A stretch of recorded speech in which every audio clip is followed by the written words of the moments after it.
felt magic as crazy as this.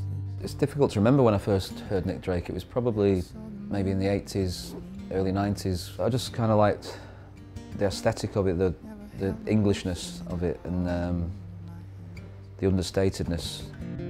Never felt the breeze in the tops of the tree, but now you're here. He was just one of those people that everyone discovers at some point if you're into music, and over the years his music has escalated probably, you know, beyond what he achieved in his lifetime, which is quite strange.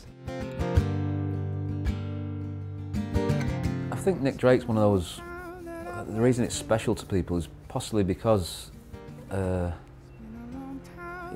a mystery about him. I mean, you know, he died young, and he was, his music wasn't really considered commercial, but I think, you know, when you look into it, there's actually a lot of depth and quality to it. So I think that just adds to the myth.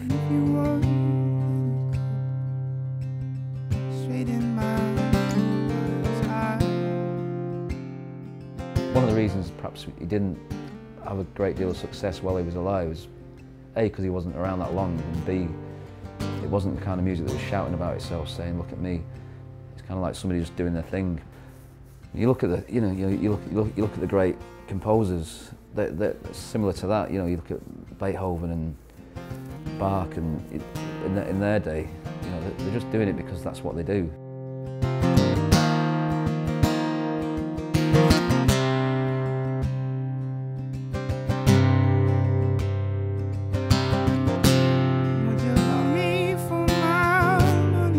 His music reminds me of, it just reminds me of growing up in the 70s. It kind of, it makes me feel kind of warm when I listen to his stuff. It makes me feel sort of comforted in a way, like it feels like home or something. It feels like something you connect with.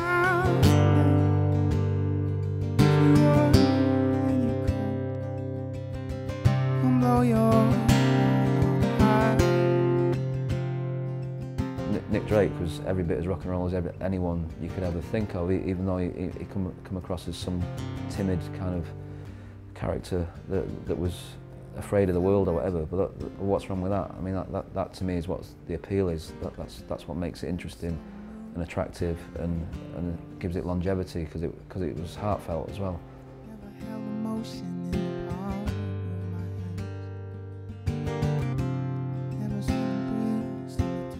Banging out chords on an electric guitar dead loud, it's like, oh, that's easy, anyone can do that.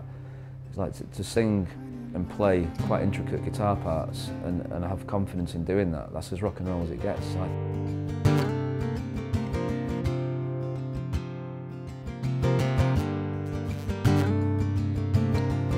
Someone like Nick Drake, I'm pretty sure he'd probably still be here doing something interesting. I mean, I'd like to think I'd be like the kind of person he'd call up and say, let's do a song together or something.